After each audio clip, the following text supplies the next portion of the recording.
జతపరిచాడు. తన హృదయంలో ఉన్న ఆనందం పరిపూర్ణం అవుటకు మనల్ని జతపరిచాడు.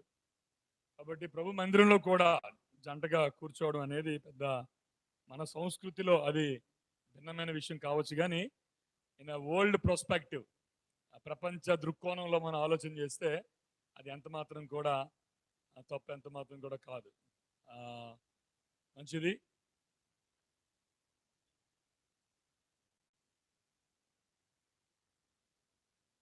ఎందుకు వివాహ సందర్భం మీద ఒక కాన్ఫరెన్స్ పెట్టాలి అనేటటువంటిది క్రైస్తవ సమాజంలో ఆలోచన వస్తూ ఉంది అని మనం ఆలోచన చేస్తే, వివాహ బంధము అత్యంత మృదువైన బంధం, అత్యంత సులువుగా బద్దలైపోయే బంధం కూడా. It's so fragile. అది ఒక గాజు పాత్ర లాంటిది, ఊరకనే అది పగిలిపోయే అవకాశం ఉంది. అంత మాత్రమే కాదు, ఏ అనుబంధము వేరైపోవడం ద్వారా దేవునికి అవమానం ఎక్కువ కలుగుతుంది అని అంటే, ఆ వివాహ బంధం వేరైపోవడం వల్లనే దేవుని నామానికి ఎక్కువ అవమానం కలుగుతాయి. ఇద్దరు అన్నదమ్ములు వేరైపోయారు అనుకోండి, పెద్ద విశేషం కాదు. ఇద్దరు అక్క చెల్లెళ్ళు వేరైపోయారు అనుకోండి, పెద్ద విశేషం కాదు. నిన్న ఒప్పుకుంటారో లేదో నాకు తెలియదు. కానీ ఇద్దరు భార్యాభర్తలు వేరైపోతే అది దేవుని నామానికి అత్యంత అవమానకరమైన విషయం. అంత మాత్రమే కాదు, మానవ సంబంధాలలో అనేక అనుబంధాలు ఉన్నాయి. నిబంధనతో కూడిన అనుబంధం ఏదైనా ఉందంటే అది భార్యాభర్తల అనుబంధమే. Which is a covenant relationship. నిబంధన ఉంది మన ఇద్దరి మధ్య. కనుక నిబంధన ఎప్పుడైతే చేయబడిందో దాని ప్రాధాన్యత, దాని విశేషత మనం చాలా లోతుగా ఆలోచన చేయవచ్చు.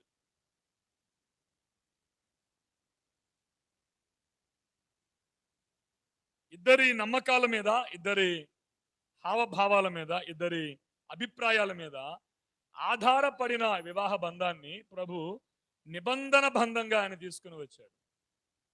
కనుక ఇరువురి మధ్య ఒక నిబంధన జరిగింది, ఒక ఒట్టు పెట్టుకోవడం జరిగింది. మీకు గుర్తుందో లేదో, మీరు వివాహం అయినప్పుడు చేతుల్లో చేతులు వేసి చెప్పండి, ఏం చెప్పించుంటారు మీ చేత?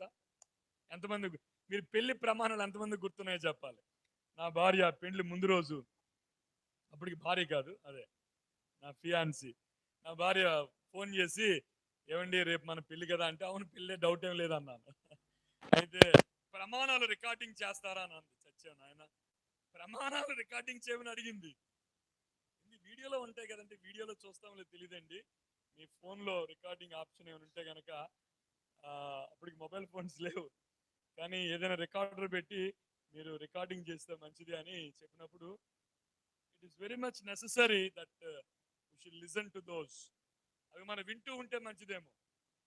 నాకు ఒక కపుల్ పెళ్లి చేయమని అడిగినప్పుడు వారిని అడిగిన విషయం ఏంటంటే, అన్న అందరికీ ర్యాండమ్గా ప్రమాణాలు చెప్పిస్తావు కదా, అలా కాకుండా మాకు ప్రమాణాలు కొత్తగా రాయగలవని అడిగారు. ప్రమాణాలు మాకు వినూత్నంగా రాయగలవని అడిగినప్పుడు రాశాను.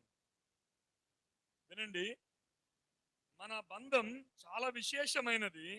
ఎందుకు అని అంటే, దాని వెనుక ఒక నిబంధన ఉంది, ఒక కవనెంట్ చేశాం, మన నిబంధన చేశాం. ఎందుకు నిబంధన అవసరం అయ్యింది అని అంటే, అది అంతటి సులువుగా విడిపోగలిగింది, అది అంత అచేతనంగా, అంటే మన యొక్క ప్రమేయం లేకుండానే మన నుంచి దూరం అయిపోగలిగేటటువంటి ఆ వివాహం. క్రైస్తవ సమాజములో మాత్రమే ఇటువంటి కూడికలు జరుగుతున్నాయనంటే కరెక్ట్ కాదు. అన్ని మతాలలో, అన్ని జాతుల మధ్య, అన్ని చదువుకున్న మేధో సంపత్తి కలిగిన వారి మధ్య కూడా వివాహాన్ని గురించి ఎక్కువగా ఆలోచన చేయడం అనేది మొదలు పెడతా ఉన్నారు. అంటే వివాహ బంధము మతానికి, కులానికి, చదువుకు, సంస్కారానికి అతీతంగా ముక్కలైపోతూ ఉన్నాయి. కనుకనే ఈరోజు మ్యారేజ్ కౌన్సిలర్స్ అనేటటువంటి వారి యొక్క అవసరత చాలా ఎక్కువగా ఏర్పడతా ఉంది. పెండ్లికి ముందు ప్రీ మ్యారిటల్ కౌన్సిలింగ్ అని, పెండ్లి అయిన తర్వాత ఇమ్మీడియట్ మ్యారేజ్ కౌన్సిలింగ్ అని, కొంత పిల్లలు పుట్టిన తర్వాత సెకండ్ ఫేజ్, థర్డ్ ఫేజ్.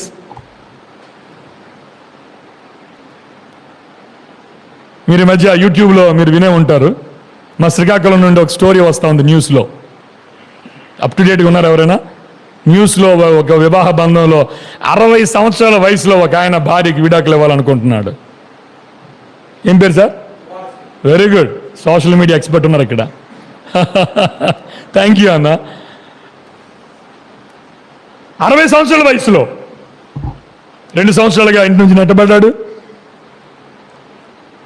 నాకు తెలుసు 70 సంవత్సరాల వయసులో నా ఫ్రెండ్ యూఎస్లో ఒక ఆయన విడాకులు తీసుకున్నాడు. 70 సంవత్సరాల వయసులో ఆయనకున్నది ఒక విషయం ఏంటంటే, నా భార్య నేను చచ్చేటప్పుడు నా శరీరాన్ని ముట్టకూడదని విడాకులు తీసుకున్నాడు. రీజన్స్ ఆర్ డిఫరెంట్, ఉద్దేశాలు విపరీతంగా ఉన్నాయి. కానీ ఎందుకు ఈ వివాహ వ్యవస్థ ఇంతగా దాడికి లోనవుతూ ఉందంటే, why it is so much attacked, ఎందుకు ఇంత దాడి దీని మీద జరుగుతూ ఉంది అని అంటే చెప్పగలరా ఎవరైనా? It is the mind of God. ఆ నిర్మాణము వెనుక, వివాహ బంధ నిర్మాణము వెనుక సృష్టికర్త అయిన దేవుని యొక్క జ్ఞానము ఉంది.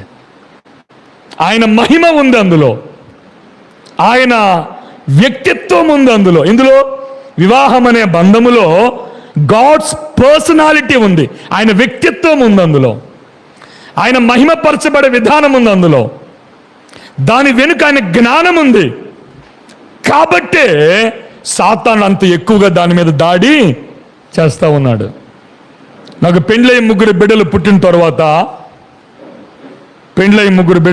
తర్వాత విశాఖపట్నంలో నేను పాడేరులో పరిచర్య ప్రారంభించి విశాఖపట్నంలో ఉండడం జరిగినప్పుడు, నా వివాహ బంధం చాలా లోయ అనుభవం గుండా వెళ్ళినప్పుడు నేను నా భార్య విశాఖపట్నం బీచ్లో కూర్చొని మేమిద్దరం మాట్లాడుకుంటూ ఉన్నాం.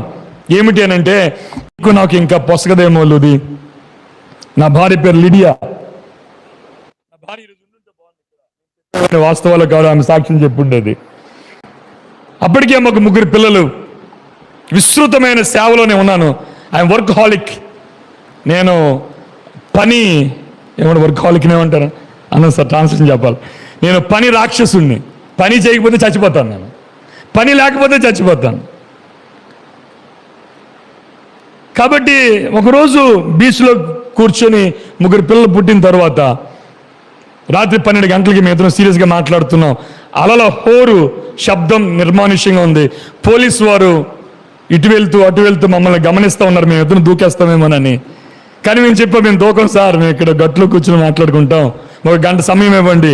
నేను లిడియా చేతులు పెట్టి చెప్తున్నాను, లిడియా నీకు నాకు సెట్ అవ్వదు, ఇంకా లెట్ us బీ సెపరేటెడ్, వేరే పోదాం. నీ రూట్ వేరు, ఆ రూట్ వేరు. నీవు కుటుంబము, పిల్లలు, మమకారం, ఆప్యాయత, అనురాగాలు అంటావు, నేను సేవ, ఆత్మలు, సంఘము అని అంటాను. మన ఇద్దరికి సెట్ అవ్వదేమో. నీ సమయాలకి నేను రాలేను, నువ్వు బాధపడతావు, నువ్వు ఏడుస్తావు, ఇమోషనల్గా నువ్వు వ్యధకు గురవుతావు, డిప్రెషన్కి లోనవుతావు. నీతో పాటు నేను నిలబడలేను. సారీ, నేను నీకు రాంగ్ మ్యాచ్ ఏమో. 3 పిల్లలు పుట్టేశారు ఆల్రెడీ, ఏం చేయగలం? ఏదైనా ఇంకో మార్గం ఉందా?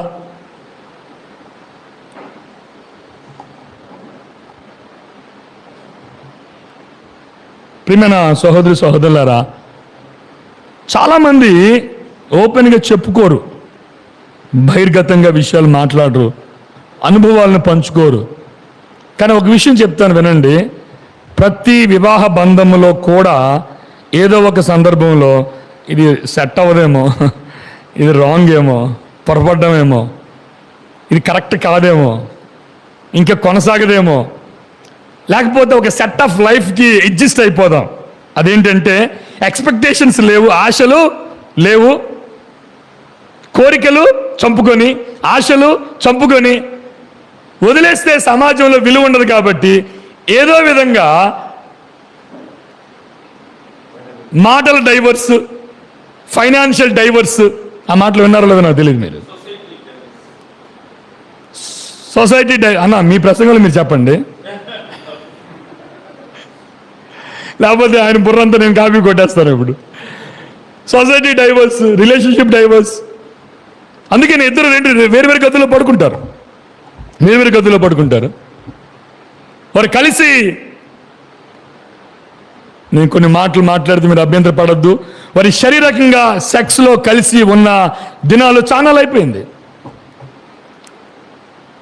వారి కోరికలు చంపేసుకున్నారు. స్పర్శ తగిలి ఎన్నాళ్ళైందో, వారు ముద్దు పెట్టుకుని ఎన్నాళ్ళైందో, కౌగిలించుకుని ఎన్నాళ్ళైందో, వారి పక్కన ఒకరి పక్కన ఒకరు కూర్చొని ఎన్నాళ్ళైందో, సిస్టర్ గారు ఆ బ్రదర్కి తలంటి స్నానం చేయించి ఎన్నాళ్ళైందో. ఒకసారి ఈ మధ్యకాలంలో బెంగళూరు మా బావ ఇంటికి వెళ్ళి నా భార్య అన్నగారు బెంగళూరు వెళ్ళి ఫ్యామిలీ విజిట్కి వెళ్ళినప్పుడు 4వ అంతస్తు నుంచి కిందకు చూస్తూ ఉంటే ఒక బిల్డింగ్ దగ్గర కాపలాగా ఉన్న ఒక ఆయన, తెలుగు ఫ్యామిలీ బెంగళూరులో పనిచేస్తూ ఉంటే పైనుంచి దృశ్యం ఏంటంటే తాగేసి వచ్చాడు భర్త. ఆడెప్పుడు వస్తాడా అని ఈమె ఎదురు చూస్తూ ఉంది. రానే వచ్చాడు, తాగి వచ్చాడు. వచ్చిన తర్వాత పేటేసింది. ఆ కట్టెలు, ఆ పుల్ల, గడ్డి, గాదరంతా పెట్టి చిన్న నల్లటి తప్పేలలో, డేల్షాలో నీళ్లు మరగబెట్టి బకెట్లో పోసింది. వాడిని పీట మీద కూర్చోబెట్టింది, వాడికి స్నానం చేయించింది, బట్టలు ఇచ్చింది. త్రాగుబోతు. ఇంట్లోకి తీసుకెళ్ళింది, భోజనం పెట్టింది. I was just watching.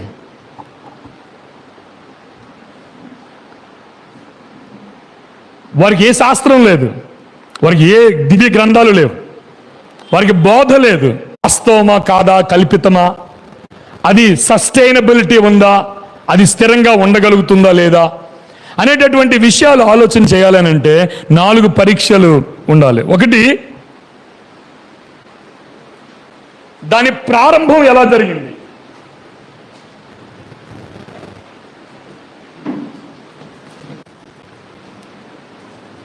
దాని ప్రారంభం ఎలా జరిగింది. ప్రారంభం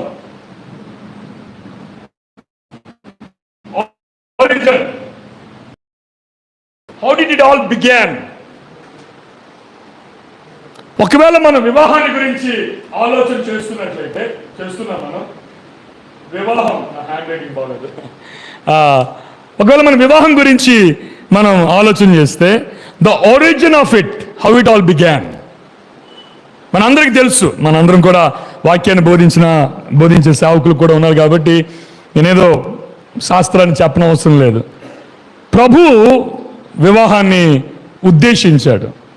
ప్రభు దీని వెనుక, ఈ ఒరిజిన్ వెనుక, దీని వెనుక ఒక దేవుని యొక్క తలంపు, దేవుని యొక్క ఉద్దేశం, దేవుని యొక్క ఆలోచన ఉందన్న విషయాన్ని మనం గమనిస్తూ ఉన్నాం. ఇది మనుషుని యొక్క ఇచ్చను బట్టి కలిగింది కాదు, మనుషుని యొక్క వ్యక్తిగత ప్రయోజనాలు తీర్చబడ్డానికి వచ్చిన వ్యవస్థ కాదు. దీని వెనుక దేవుని యొక్క అనాది సంకల్పము ఉంది. అందుకనే బైబిల్ దివ్య గ్రంథం ఒక విధంగా మనం వివాహ విషయంలో కూడా ఆలోచన చేస్తే చాలా పిలి ప్రసంగాలు మీరు వినే ఉంటారు. అదేంటంటే it began with marriage, ended with a marriage. ఒక వివాహంతో ప్రారంభమైంది, ఒక అద్భుతమైన వివాహంతో ముగింపు తీసుకువస్తూ ఉంది దివ్య గ్రంథం. బైబిల్ వివాహాన్ని గురించి అనేక చోట్ల మాట్లాడిన సందర్భాలు కూడా మనకు తెలుసు. ప్రాముఖ్యంగా ద ఒరిజిన్ ఆఫ్ ఇట్, ఏ విధంగా ఇది ప్రారంభమైంది, దేవుడు దాన్ని ప్రారంభించాడు. దాని వెనుక దేవుని యొక్క హస్తం ఉంది. పిల్లరా, ఎవరు దానిని ప్రారంభించారో వారి దగ్గరకు దాని గురించిన విషయాలు తెలుసుకోవడానికి వెళ్ళినప్పుడు ఆ వివరణ వారి దగ్గర మాత్రమే తెలుస్తూ ఉంది. కనుక ఎనీ ప్రాబ్లం విత్ మ్యారేజ్, వివాహానికి ఎటువంటి సమస్య వచ్చినా దాన్ని పరిష్కరించగలిగిన వాడు ప్రభువే. మనకి కౌన్సిలర్స్ అక్కర్లేదు, మనకి గొప్ప కౌన్సిలర్ ప్రభువే. అయితే లోపం ఎక్కడ జరుగుతుంది అని అంటే, భార్యాభర్తలు వేరువేరుగా ప్రార్థించుకుంటారు, కలిసి ప్రార్థన చేయకపోవడం వలన చాలా సమస్యలు నా జీవితంలో నేను అనుభవించింది. ఎందుకు at certain point of time, ఒక ప్రత్యేకమైన సందర్భంలో నేను నా భార్య విడిపోవాలి అనేటువంటి మనస్తత్వంలోనికి మేము రావడానికి గల కారణం ఏమిటంటే, దోస్ డేస్, ఆ సంవత్సరాలలో మేము కలిసి ప్రార్థన చేసుకోవటం లేదు. భూమి మీద ప్రభు ఇచ్చినటువంటి బంధాలలో అత్యంత దగ్గరగా మనసు కలవగలిగిన బంధం ఏదైనా ఉందంటే, నేను కృప అన్న కలిసి ప్రార్థించిన, we may have difference of opinions, కానీ భార్యాభర్తలుగా కలిసి ప్రార్థన చేయగలిగితే,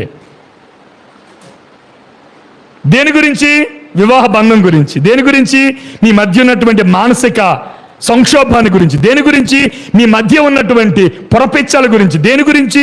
మీరిద్దరు సమాధాన పట్టును గురించి. ఒకవేళ మనస్పర్ధన వస్తే ఎంతసేపు ఉంటుంది అది? ఎన్ని హంగర్ స్ట్రైక్లు జరుగుతాయి? హంగర్ స్ట్రైక్ అంటే అర్థం అవుతుందో లేదో, నిరాహార దీక్షలు. ఇంట్లో నిరాహార దీక్షలు జరుగుతాయా? చెప్పట్లేదు. ఎవరు కొత్తగా పెళ్ళైన వాళ్ళు నవ్వుతున్నారు అప్పుడే. నిరాహార దీక్షలు జరుగుతాయా?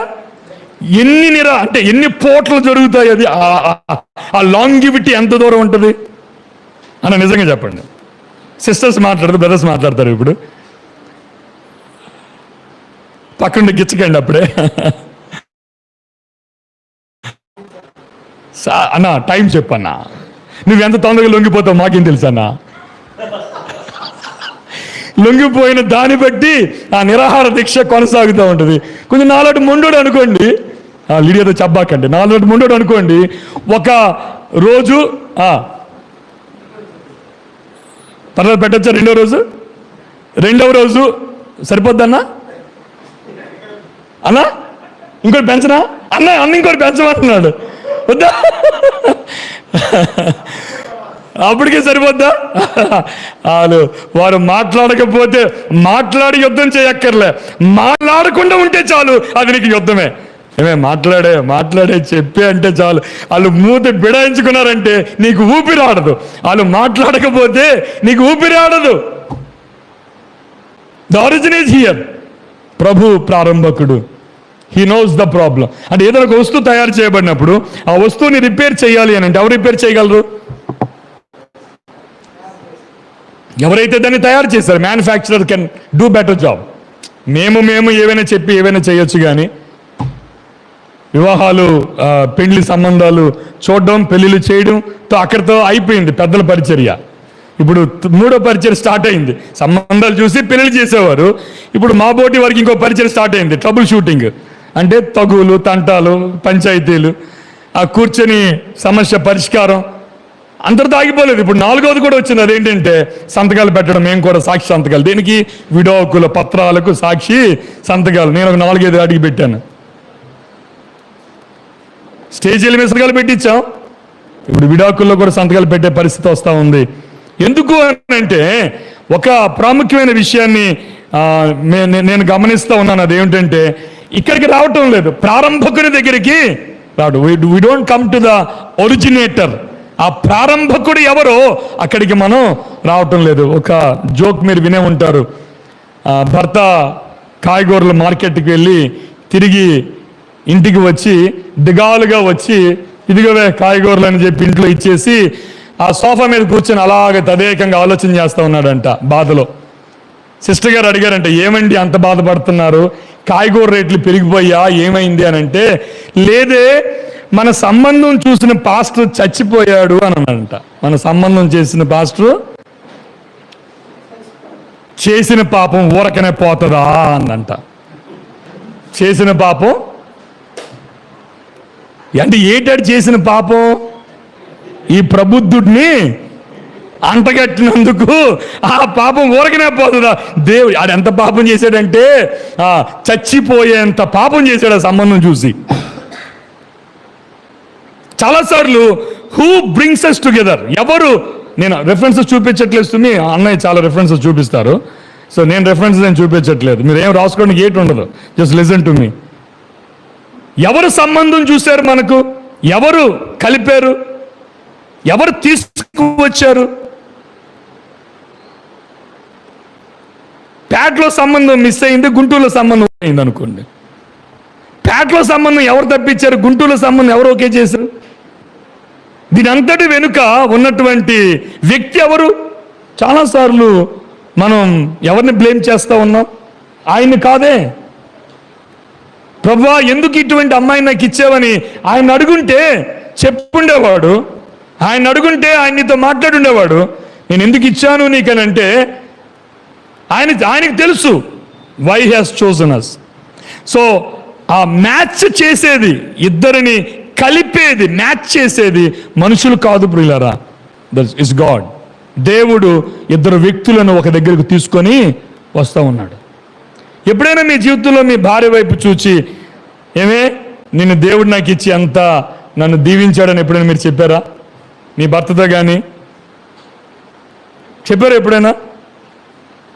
నిన్నే కానీ నాకు భారీగా ఇవ్వకపోయి ఉంటుంటే, నిన్నే కానీ నాకు భారీగా ఇవ్వకపోయి ఉంటుంటే నా జీవితం ఇలా ఉండేది కాదేమో. You have build my life. నా జీవితం నువ్వు కట్టావు, నా కుటుంబాన్ని కట్టావు నువ్వు అని భార్య భర్తతో కానీ, భర్త భార్యతో కానీ ఎప్పుడైనా చెప్పామో మనం? Have we assured them that their marriage was in the God's will? వారికి వివాహ బంధము దేవుని చిత్తము వలన జరిగింది అని ఒకరితో ఒకరు ఎప్పుడైనా మనం చెప్పుకున్నామా? ఆ ప్రొనౌన్స్ చేసాం మనం ఆరిజిన్. కనుక సమస్య వచ్చినప్పుడు ఈ హంగర్ సైకిల్లోకి వెళ్లకుండా సమస్య వచ్చినప్పుడు మనం ఆ ప్రారంభకుడు. కనుక మొదటి టెస్ట్ ఏమిటంటే, దేన్నైనా మనం ఆ యథార్థతను పరిశీలన చేసేటప్పుడు దేవుడు ఆది కాండములో ఉన్న వచనాలు మనకు తెలుసు కదండి. దేవుడే ప్రారంభించాడు అన్న దానికి వచనాలు చెప్పగలరా? దేవుడే ప్రారంభించాడు వివాహ వ్యాసానానికి వచనాలు చెప్పగలరా? రైట్. కాబట్టి నా నోట్స్ కరెక్టే అనమాట. రెండవది, the purpose of marriage. Purpose, ఉద్దేశం.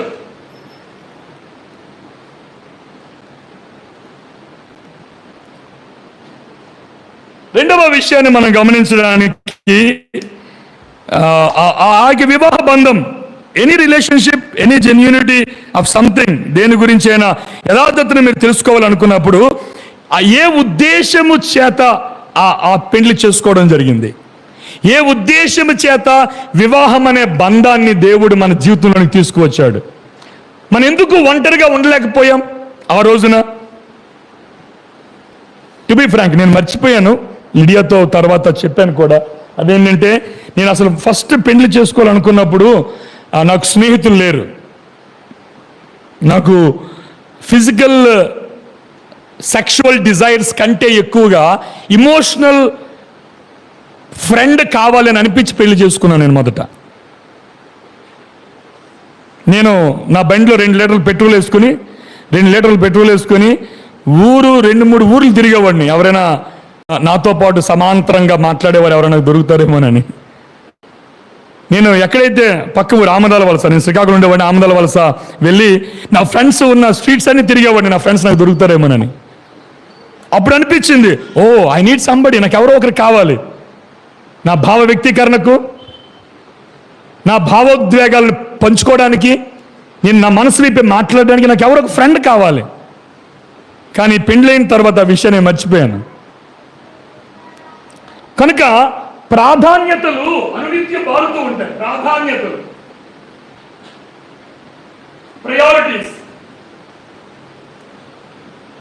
అంటే 1, 2, 3, 4 ప్రాధాన్యతలు మనం అనుకుంటే, ఇవి 1, 2, 3 అయిపోవచ్చు, 2, 4 అవ్వచ్చు, లేకపోతే 3, 1 అవ్వచ్చు. జీవితంలో ప్రాధాన్యతలు తారుమారు అయిపోతుంటాయి. తారుమారు. ఒక వయసు వచ్చేటప్పటికి స్నేహం ప్రాధాన్యత అయితే, ఇంకో వయసు వచ్చేటప్పటికి డబ్బు సంపాదన ప్రాధాన్యత, ఇంకో వయసు వచ్చేటప్పటికి పేరు ప్రఖ్యాతుల ప్రాధాన్యత, ఇంకో వయసు వచ్చేటప్పటికి ఆస్తులు సంపాదించుకునే ప్రాధాన్యత. అర్థమవుతున్న మాట మీకు? Shuffle in priorities. నేను మీకు 3 విషయాలు చెప్తాను, 1, 2, 3 పెట్టండి, ఓకేనండి? కుటుంబము, దేవుడు, పని. ఈ మూడింటిని ప్రాధాన్యతలో పెట్టండి. దేనికి ఒకటి పెడదామంటారు? కుటుంబము, దేవుడు, పని, ఈ మూడింటిని ఏ ప్రాధాన్యతలో పెట్టచ్చు మనం? How can we prioritize these 3 things? 1 2 3 మీకు చెప్పాలి, నేను అడుగుతున్నాను. మీరు క్లాస్ రూమ్లో ఉన్నట్టున్నారు. మీరు నోట్స్లు, పుస్తకాలు, బైబిల్ మీ టేబుల్ పెడితే క్లాస్ రూమ్లో ఉన్నట్టుగా ఉన్నారు. ప్రాధాన్యతలో పెట్టాలంటే ఏది మొదట? Very good, 100 marks. సో ఒకటి దేవుడు, రెండవది అన్నా కరెక్ట్గా చెప్పండి అన్న, ఆలోచించి చెప్పండి అన్న, శాస్త్రం చెప్పొద్దు అన్న. పోన్లే మీరు చెప్పారు కాబట్టి 2 కుటుంబం అన్న, రైట్, 2 కుటుంబం. మూడవది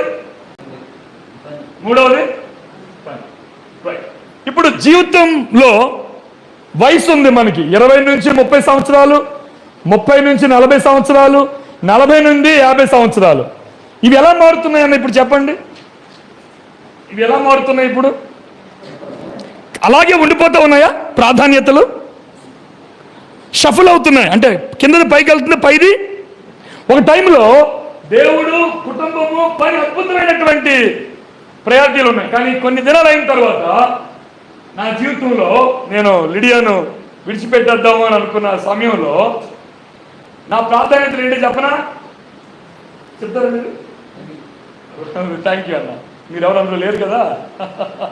మొదటి ప్రాధాన్యత పని, రెండవది దేవుడు, మూడవది ఇక్కడ వచ్చినప్పుడు అన్న లిడియాకి గుడ్ బై అందాం అనుకున్నాను. వెరీ డేంజరస్ ప్రపోర్షన్ అది. మొదటి ప్రాధాన్యత కొంతమందికి ఇంకోటి ఉందన్న, కుటుంబము మొదటి ప్రాధాన్యత, రెండవది పని, మూడవది దేవుడు. వీళ్ళెవరు? రొట్టెకి వచ్చే బ్యాచ్ ఇది, రొట్టె అయిపోయిందో తెలిపే బ్యాచ్ ఇది. రొట్టెకి మాత్రమే అయ్యో గొప్ప పక్క బ్రదరన్ స్టాంప్ వెనకాల పెద్ద ముద్ర, వీళ్ళ బ్రదరన్ అని. వాళ్ళు రొట్టెకే వస్తారన్న. దేవుడు మూడో ప్రాధాన్యత. మొదటి పాటికి ఉండరు వారు. బర్త్డే ఫంక్షన్స్కి విపరీతంగా ఖర్చు పెడతారు, తప్పులేదు. కుటుంబము మొదటి ప్రాధాన్యత. కుటుంబ అవసరాల కొరకు సంఘాన్ని నిర్లక్ష్యం చేస్తారు.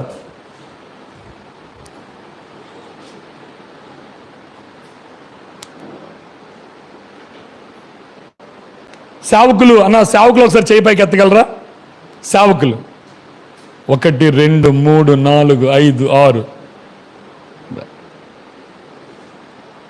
అన్న, సేవకుల జీవితాల్లో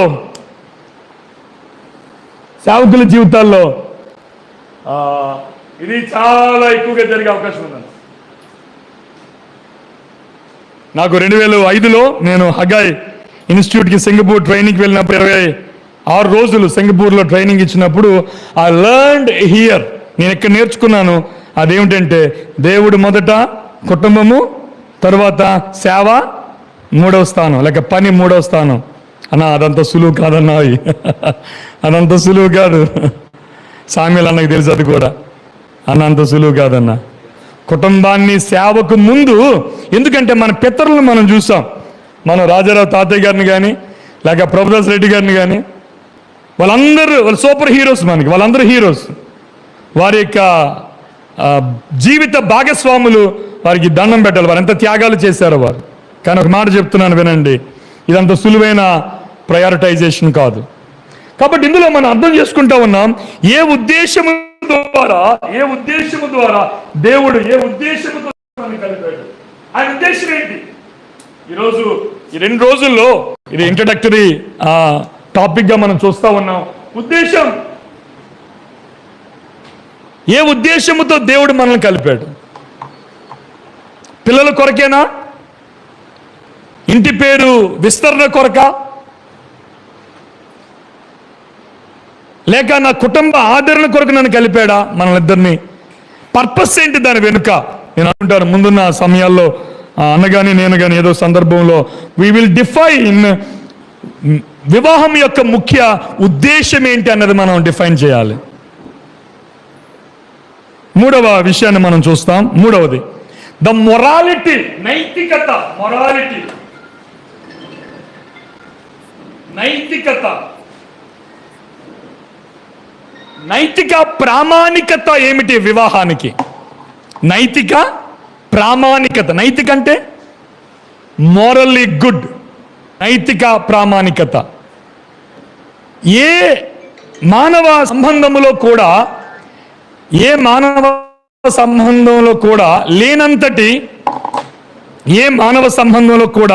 లేనంతటి నైతిక విఘాతము జరిగే అవకాశం వివాహంలో ఉంది.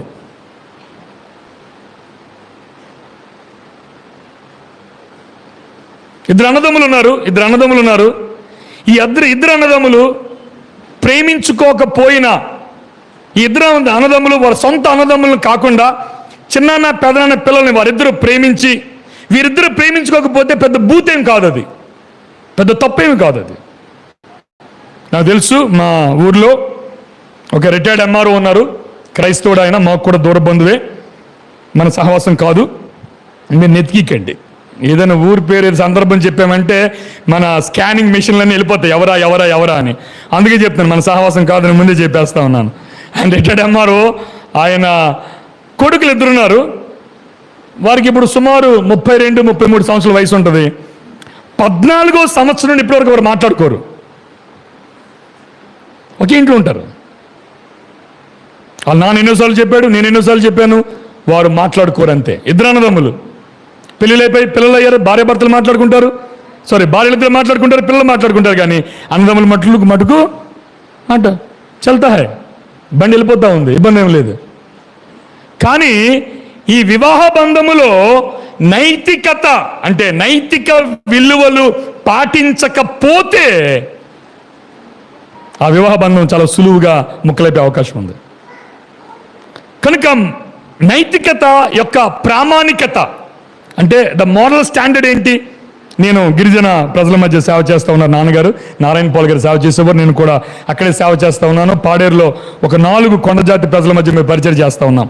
అక్కడ బహుభార్యత్వం ఉంది. బహుభార్యత్వం, ఒక పురుషుడు 2-3 పెళ్లి చేసుకోవడంలో తప్పు లేదు.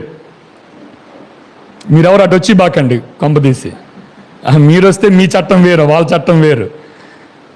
అక్కడనే ఉన్నాను కానీ మేము అటువంటి ఆ సంస్కృతిని వంట పట్టించుకోలేదు. వినండి, అక్కడ నైతిక స్టాండర్డ్ ఏంటి? అక్కడ నైతిక స్టాండర్డ్ ఏంటి? ఇంకొక జాతి ప్రజల మధ్య బహుభార్యత్వం చెల్లుబాటు అవుతా ఉంది. మరదలు ఇంటికి వచ్చి ఉంటే డెలివరీ టైంలోనో లేక అక్కకి బాగోలేదని డెలివరీ టైంలో మరదలు ఇంటికి వచ్చి ఉంటే ఏం జరిగింది? పొరపాటు జరిగింది. మరదలు కూడా ప్రెగ్నెంట్ అయింది, ఇంట్లో ఉండిపోయింది. పూర్వం దినాల్లో ఇటువంటి కథలు ఎన్నో. మా నాన్నగారు హైందవ కన్వర్ట్, నాన్నగారి కుటుంబంలో 4-5 సందర్భాలు, ఒక 3 తరాలు వెనక్కి వెళ్తే ఒక 4-5 సందర్భాలు మేము చూడగలం. బహుభార్యగా, రెండో భార్యగా, అన్అఫీషియల్గా ఉండిపోయిన సందర్భాలు ఉన్నాయి. అయితే ప్రభుని నమ్ముకున్న వారిగా ఎందుకంటే మనకు కులం ఉంది. మీరు ఒప్పుకుంటారో లేదో నాకు తెలియదు, కానీ అయ్యా కులం ఉందా లేదా మనకు చెప్పండి. చర్చిలో చెప్పకపోయినా సోషల్ ఐడెంటిటీ ఉందా లేదు చెప్పండి. ఈ మధ్య మ్యారేజ్ వాట్సాప్ గ్రూపుల్లోని కింద పెద్ద బోల్డ్ అక్షరాలతో, అంటే ముద్దగా కనబడే అక్షరాలతో, మాకు ఈ వరుడే కావాలను అని హెడ్డింగ్లో పెడతా ఉంటే, ఈ వరుడు తప్ప ఇంకో వరుడైతే మాకు సెట్, క్యాస్ట్, వైటమిన్ సి, కులం. కాబట్టి మనందరి జీవితాల్లో కులము ప్రభావం చూపిస్తూ ఉంది, ప్రాంతీయ ప్రభావం చూపిస్తూ ఉంది, మనం పెరిగిన వాతావరణం ప్రభావం చూపిస్తూ ఉంది. కాబట్టి కుటుంబంలో కొన్ని విషయాలు పర్వాలేదులే. ఉదాహరణకి నాకు మరదలు ఉందనుకోండి, మరదలంటే ఓకే, భార్య చెల్లి ఒకటి, ఇంకా మరదలంటే వెరీ గుడ్. ఇంకో మరదలంటే అసలేం చెప్పట్లా, మేనమామ. నా సమస్య చెప్పాలని ఇవన్నీ అడుగుతున్నాను. మేనమామ కూతురు, ఓకే, మేనమామ కూతురు, మేనత్త కూతురు, ఓకే. వెటకారం, ఎగటం, సరసం అవి అర్థమవుతాయండి? వెటకారం, ఎగటం, సరసం అర్థమవుద్దా? ఓకే, నైతికత గురించి మాట్లాడుతూ ఉన్నాం. పెండ్లైన తర్వాత మరదళ్ళతో వ్యవహరించే తీరు కొన్ని సమాజాల్లో పర్వాలేదు. బావ మరదళ్ళు, భార్య వచ్చి అత్తగారితో, కొత్తగా వచ్చిన కోడలు అత్తగారి దగ్గరికి వెళ్ళింది. అత్తమ్మ చూడు, మీ అబ్బాయి వాళ్ళ మరదలంట అమ్మాయితోని సరదాగా ఉంటున్నాడు అని అంటే, ఊరికేవే ఎరిబాగుల్దానా, మరదలే బావ మరదలతో ఎలా ఉంటాడు? ఓహో, అంటే ఈ నైతికత, పవిత్రతకు ఒక స్టాండర్డ్ ఆఫ్ రూల్స్ ఉన్నాయన్నమాట. అంటే బావ మరదలతో అలాగ సరసము ఆడొచ్చు, ఎటకారము ఆడొచ్చు, ఎగటం అంటాం మా జిల్లాలో, అయితే ఎగటం ఆడొచ్చు, బుల్లియింగ్ చేయడం అంటారు, ఇంగ్లీష్లో బుల్లియింగ్ చేయడం అంటారు. ఇవి శృతి మించి ఎటువైపు దారి తీసినా సరే పర్వాలేదు. క్రైస్తవ కుటుంబాలలో లేక యేసుక్రీస్తు ప్రభునందు విశ్వాసం ఉంచిన వారిగా మోరల్ స్టాండర్డ్స్ డిఫైన్ చేయాలి. వివాహంలో నైతిక పవిత్రత, నైతిక ఆ యొక్క స్టాండర్డ్, ఆ స్థాయి ఏ స్థితిలో ఉండాలి. దీనికి జోడుగా ఇంకొక ఆస్పెక్ట్ వస్తూ ఉంది, పారదర్శకత అంటారు. పారదర్శకత, ఈ మాట తెలుగులో వాడం మనం. పారదర్శకత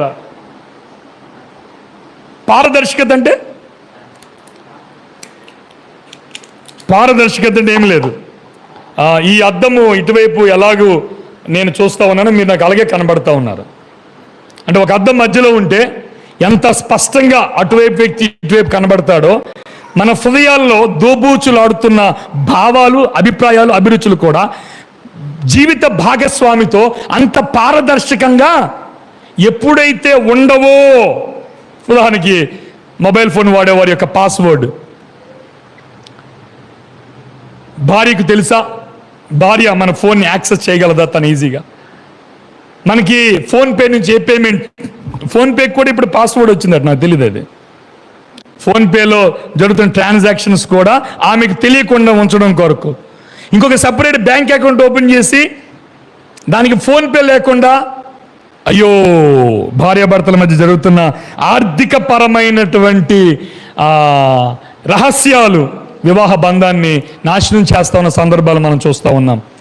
కాబట్టి నైతికతకు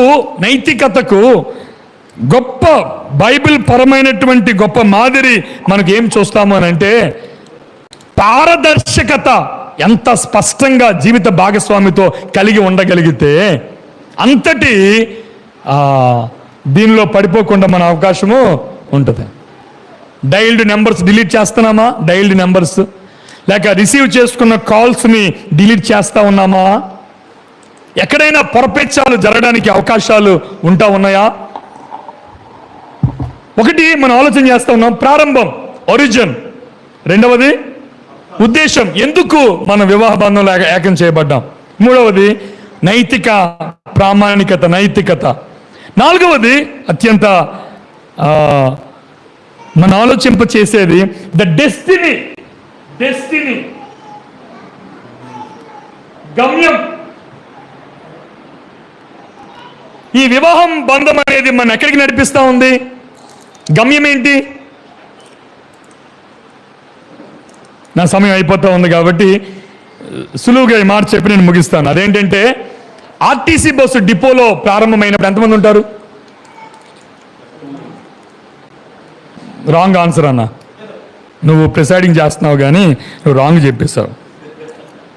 అంటే జనరల్గా పెద్దలు ఏం చెప్తారు నిజం అనాలి కదా. మీరు ట్రై చేయండి. ఆర్టీసీ బస్సు అన్న, థ్యాంక్స్ అన్న, ఇద్దరే ఉంటారు అన్న, తక్కువే కానీ నువ్వు ఇద్దరు అనలేదని.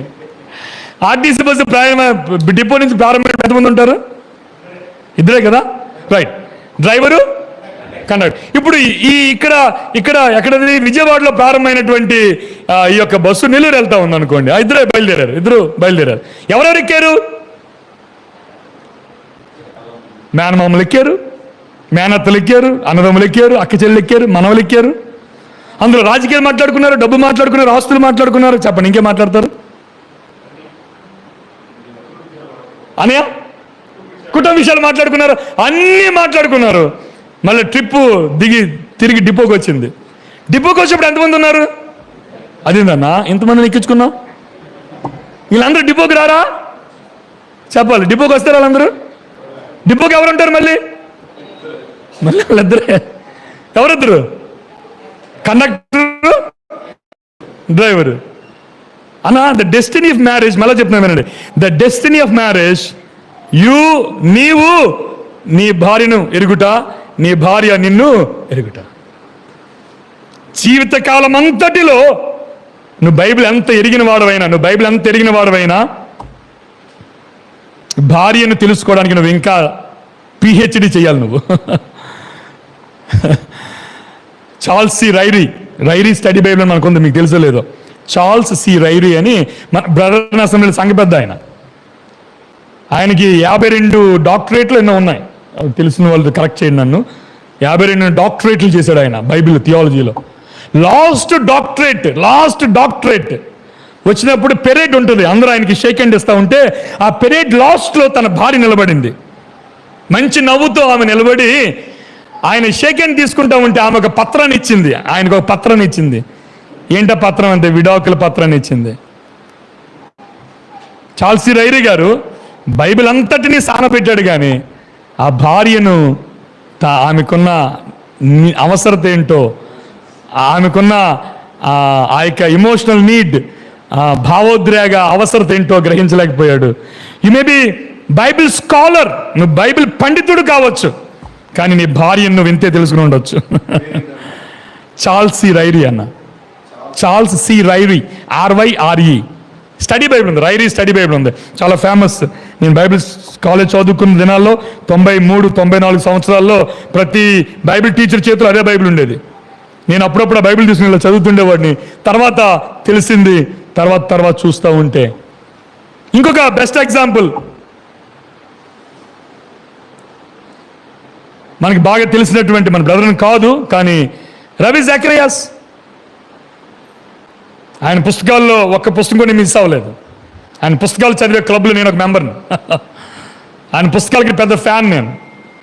అఫ్ కోర్స్ ఈ యొక్క ఎనాలజీ కూడా ఫిలాసఫీ నుంచి ఆయన మాట్లాడినటువంటి ఒక సర్మన్లో ఉంది. ఇది నేనేమి ఎక్కడ అన్వేషించిన కొత్త విశేషం ఏం కాదు. కానీ ఏదైనా ఒక విషయం యొక్క జెన్యూనిటీని, యథార్థతను, దాని యొక్క స్థిరతను మనం గమనించాలి అని అంటే ఈ విషయాన్ని మనం పరిశీలనగా చేయాలి. The test of origin. మన వివాహం ఎక్కడి నుంచి ప్రారంభమైందో మనం చూస్తూ ఉన్నాం. కాబట్టి ఒరిజిన్లో మంచి వ్యక్తి ప్రారంభించారంటే డూప్లికేట్ వ్యక్తి మంచి ఆలోచనలు దాని వెనకాల? ఎస్, 100కి 100%. God is supreme. దేవుడు చేసింది ఏది చెడ్డది కాదు. ఆయన మంచిదైనట్టు చూచాడు. నరుడు ఒంటరిగా ఉంటే మంచిది కాదు అనుకున్నాడు, కాడు వివాహ బంధాన్ని తీసుకుని వచ్చాడు. వారిద్దరూ కలిసి ఉండేది చూచి ఆయన సంతోషించాడు. కాబట్టి 100కి 100 ద పర్పస్, ఏ ఉద్దేశంతో ఆయన వివాహ బంధాన్ని తీసుకొని దానికి 100 మార్కులు వేయగలరు. నైతికతకు ప్రామాణికత ఆయన చూడండి అన్నాడు. నైతికతకు ప్రామాణికత దేవుడే, యేసుక్రీస్తు ప్రభువారే ఆయన మాదిరిగా ఉన్నాడు. నేను ఇలా చెప్తాను, భర్తకు మాదిరి ప్రభువే, భార్యకు మాదిరి. ఒప్పుకుంటారా? లేదు. స్త్రీల కోడికలు ఏం చెప్తారు చెప్పండి మీ అందరికీ? స్త్రీల కోడికల్లో పాఠాలు ఏంటి? ఎస్తేరు, రూతు, చెప్పండి, మరియా, ఇంకా ప్రిస్కిల్లా. యేసు ప్రభు గురించి ఎందుకు చెప్పరు? సిస్టర్స్ ఎవరైనా విమెన్ మీటింగ్స్లో, సిస్టర్స్ మీటింగ్లో మాట్లాడితే hour greatest example is Christ himself. యేసుక్రీస్తు ప్రభు వారే మనకు మాదిరి. మొదటి పేతురు పత్రికలో ధ్యానాలు వస్తాయి. ఆయనే మనకు మాదిరిగా ఉన్నాడు. అటువలనే అంటాడు 3వ అధ్యాయం ప్రారంభంలో. ఎటువలనే పైకి వెళ్తే ఆ క్రీస్తు ప్రభువు మాదిరి చూపిస్తూ ఉన్నాడు. కాబట్టి మన నైతికతకు యేసుక్రీస్తు ప్రభువు మాదిరి. భర్తకు మాదిరి, భార్యకు మాదిరి, పిల్లలకు మాదిరి, తాతకు మాదిరి, అమ్మమ్మకు మాదిరి, నాన్నమ్మకు మాదిరి, చెప్పండి, సంఘ పెద్దకు మాదిరి, సేవకునికి మాదిరి. You name the person, is example for it. యేసుక్రీస్తు ప్రభువారు మాదిరిగా ఉన్నాడు. అయితే డెస్టినీ, గమ్యం, ఈ ఒక్క మాట చూసి మనం ముగించుకుందాం. గమ్యం ఏమిటంటే 1+1 = 1. మ్యారేజ్ మ్యాథ్స్ అది. 1+1 2 కాదు. We become 1. ఒకసారి నేను నా వైఫ్కి బీచ్ అంటే చాలా ఇష్టం. బీచ్లో గుండె పగలగొట్టిన విషయాలు చెప్పాను. బీచ్లోనే తను ఆదరింపబడిన విషయాలు కూడా చాలా చెప్పాను అనుకోండి. చెప్తాను మళ్ళా. I teach my life. నాకు ఇంకోటి తెలియదు. ఒకసారి బీచ్లో మేము కూర్చున్నప్పుడు అందరినీ చూస్తూ ఉన్నాం. మేము పీపుల్ని వాచ్ చేస్తూ ఉంటాం. వీళ్ళు ఎలాగున్నారు, వీళ్ళు ఏం కట్టుకున్నారు, వీళ్ళు ఎలా నడుస్తున్నారు, వీళ్ళు ఏం చేస్తూ ఉన్నారు, అందరిని అలా చూస్తూ ఉంటాం. మేము చాలాసార్లు మేము బీచ్కి వెళ్ళి మాట్లాడుకునే దానికంటే ఇతరులను చూసేది ఎక్కువ ఉంటుంది. కొన్నిసార్లు వీ డోంట్ స్పీక్. మేము అందరం చూస్తూ ఉంటాం. వాళ్ళకున్నారు. మేము ఒక జంటను చూస్తా ఉన్నాం. ఒక జంట నడుచుకుంటూ వెళ్ళిపోతున్నారు. వాళ్ళిద్దరు చేతులు వేసి నడుచుకుంటున్నారు, చేతులు పట్టుకొని. అవునండి, బీచ్లో చేతులు పెట్టుకోవడం మంచిదే కాదా? ఓరి నాయను అన్న, నన్ను రాంగ్ ప్లేస్కి తీసుకొచ్చావన్నా. అయ్యా, బీచ్లో చెయ్య పట్టుకుని అడ్డం మంచిదే కాదా అంటున్నాను. అన్నయ్య చెన్నైలో ఉన్నాడు, నువ్వేనా చెప్పన్నా అన్న, నువ్వు అక్క చేపట్టుకునే చెప్పన్నా. ఓహో, అందుకే అన్న ఉన్నాడు, అక్కని తేవాలి ఈసారి. చెయ్య పట్టుకొని వారిద్దరు నడుస్తూ ఉంటే అబ్బా ఎంత అందంగా ఉందో. నేను లూది చూడు అన్నాను. లిడి అని లూది అని పిలుసు, మీరు పిలవకండి, అది నేను ఒక్కనే పిలిచే పేరు. లూది చూడన్నాను. ఆ లూది చూస్తూ ఉంది, మీ ఇద్దరు అలా చూస్తూ ఉన్నాం. వాళ్ళు కొంత దూరం నడిచి ఆగారు. మళ్ళీ చేతులు వదులుకోలే, ఒకరివైపు ఒకటి మాట్లాడుకుంటూ ఉన్నారు. మళ్ళీ ఇలా తిరిగారు, నడుస్తూ ఉన్నారు. కాసేపు వెళ్ళాక మళ్ళీ ఇలా తిరిగారు, మళ్ళీ మాట్లాడుకుంటూ ఉన్నారు. చేతులు వదలలే, చేతులు విడిచిపెట్టలే. అలా చేతులు పట్టుకుంటూ మాట్లాడుకుంటూ వెళ్తూ ఉంటే మిమ్మల్ని ప్రశ్న అడగాలనిపిస్తూ ఉంది. ఎంత వయసు ఉంటుంది కప్పులకి? ఆ భార్యాభర్తలకు ఎంత వయసు ఉంటుంది?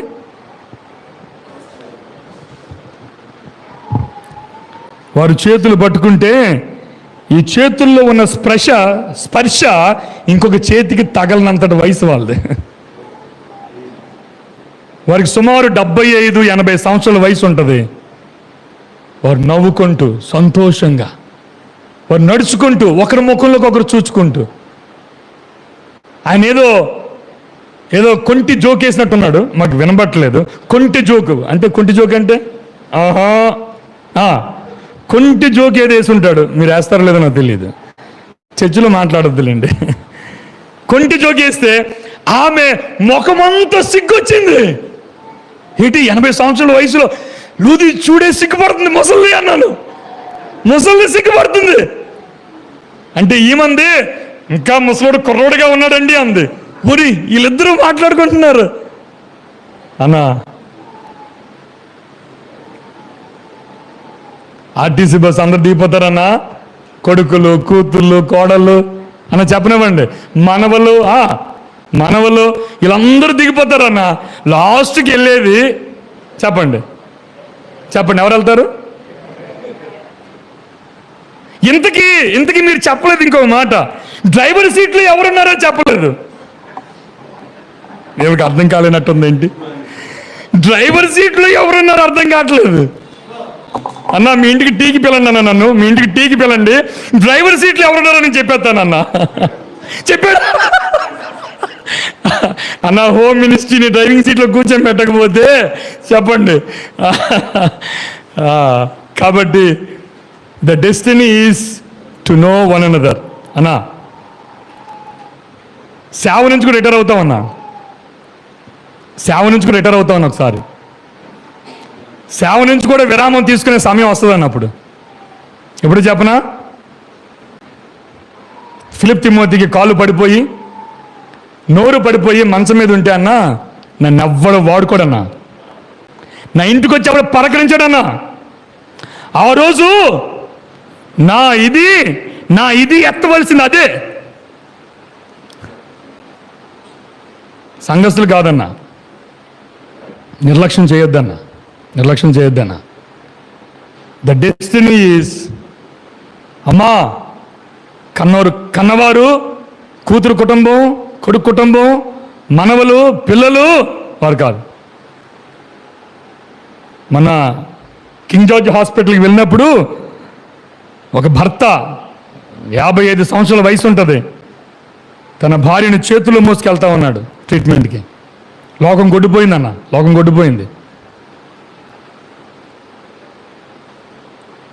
లాస్ట్కి మిగిలేది నీవు నీ భార్య మాత్రమే. ఆ రోజు కొరకు ఆ రోజు కొరకు ఈరోజు నీవు నేను పునాది వేయాలి. ఆ రోజు కూడా నా భార్య నన్ను ప్రేమించి, ఆ రోజు కూడా నా భార్య నేను ప్రేమించి, నన్ను తను ప్రేమించి ఒకరికొకరు సేవ చేసుకోగలిగితే, నేను ఎప్పుడు నా పిల్లలతో చెప్తాను, అమ్మా మిమ్మల్ని అందరినీ ప్యాకేజ్ ఇచ్చి పంపించేస్తాం, మీరు మా జీవితంలోకి రాకండి, మీరు అయిపోయారు. నేను ఇంటికి పంపించానంటే నాకు 3 ఆడపిల్లలు కొడుకండి, 4 పిల్లలు నాకు. I always say we are for our self, destiny is me and my wife. అంతిమ గమ్యం, ఇంకో గమ్యం కూడా ఉంది. ఆఫ్ కోర్స్ మన మధ్య ప్రభు ఉంటాడు. మన ఆరాధనను, మన భక్తిని ప్రభు ఆస్వాదిస్తాడు. మన వివాహ బంధంలో ఉన్న ఐక్యత ప్రభువుకు ఆరాధన అర్పణగా మనం ఇవ్వగలిగితే అంతము వరకు అది గొప్ప భాగ్యం. సేవకుల జీవితాల్లో చాలా ప్రాముఖ్యంగా సహోదరులు, సిస్టర్స్ ఎంతటి ఇమోషనల్ హర్ట్ గుండా వారు ప్రయాణం చేస్తూ ఉన్నారు. వారు భావోద్వేగాల అణచివేత్తకు వారు గురవుతూ ఉన్నారు. ప్రాముఖ్యంగా మన అసెంబ్లీస్లో ఇంకొంచెం ఎక్కువగా. అందుకనే అంతటి విఘాతాలు కుటుంబంలో జరుగుతూ ఉన్నాయి. I'm a victim of that. నేను వాటిలో గుండా ప్రయాణం చేసి వచ్చినటువంటి వాడిని. కాబట్టి ఈ 4 విషయాలు ద ఒరిజిన్ ప్రభు తీసుకువచ్చాడు. కాబట్టి ప్రభు దగ్గరికే మనం వెళ్ళాలి. ద పర్పస్, ఉద్దేశం ఇహలోక సంబంధమైన ఎంత మాత్రం కూడా కాదు, మనమే డిఫైన్ చేయాలి ఉద్దేశం ఏంటో. నైతికతకు ప్రామాణికత ప్రభు అయి ఉన్నాడు. మన అంతిమ గమ్యం ఈరోజు సీనియర్ అన్నలు అక్కలతో కలిసి కూర్చుని వింటూ ఉంటే చాలా సంతోషంగా ఉంది. 50 పైబడిన వాళ్ళందరూ, 50 కాదు 60 పైబడిన వాళ్ళందరూ చేయొద్దండి అన్న. 50 ఆహా అక్క ఎత్తక్క, ఓకే 1 2 3 జంటలు ఉన్నాయి. 50కి పైబడిన వాళ్ళు 50కి పైబడిన వాళ్ళు 40కి పైబడిన వాళ్ళు ఎక్కువ మంది ఉంటారు ఇక్కడ. రైట్. సో 30కి పైబడిన వాళ్ళు, ఓకే ఆహా ఎక్కువ మంది ఉన్నారు. 20కి పైబడిన వారు, right. Thank you so much. So నా మాటలు ముగిస్తూ ఉన్నాను. కానీ ఈ జర్నీలో, మనం ఈ ప్రయాణంలో మనం మరింత లోతుగా వీటిని మనం డిఫైన్ చేస్తాం. చిన్న మాట ప్రార్థన చేసి అధ్యక్షుల వరకు అప్పగిస్తాను. ప్రేమగల తండ్రి, పరిశుద్ధుడైన మా ప్రభువా, మీకు వందనాలు. ఒక ప్రత్యేకమైన ప్రణాళిక, ఉద్దేశము వివాహం వెనుక ఉన్నదన్న విషయాన్ని మేము మరొకసారి జ్ఞాపకాన్ని తెచ్చుకున్నాం ప్రభువా. దీని ప్రారంభకుడవు నీవే, దీని ఉద్దేశాన్ని నిర్ణయించిన వాడవు నీవే, దీనికి నైతికతకు ప్రామాణికత మీరే, ఆ గమ్యములో చేర్చేవాడవు నీవే ప్రభువా. మీరే కృప చూపించి నా తదుపరి రానయ్యన్న, నా తర్వాత రానయ్య మీ ప్రియ దేవదాసులను బలపరిచి మరింత శ్రేష్టమైన లోతైన పాఠాలు మీరు మాకు బోధించుదురని క్రీస్తు యేసు ప్రభుల వారి పరిశుద్ధమైన నామములో స్తోత్రం చెల్లించి ప్రార్థించి వేడుకొంచున్నాము తండ్రి, ఆమేన్. ఈ వీడియో మీకు నచ్చినట్లయితే లైక్ చేయండి మరియు షేర్ చేయండి. సబ్స్క్రైబ్ చేయడం మాత్రం మర్చిపోకండి. Subscribe button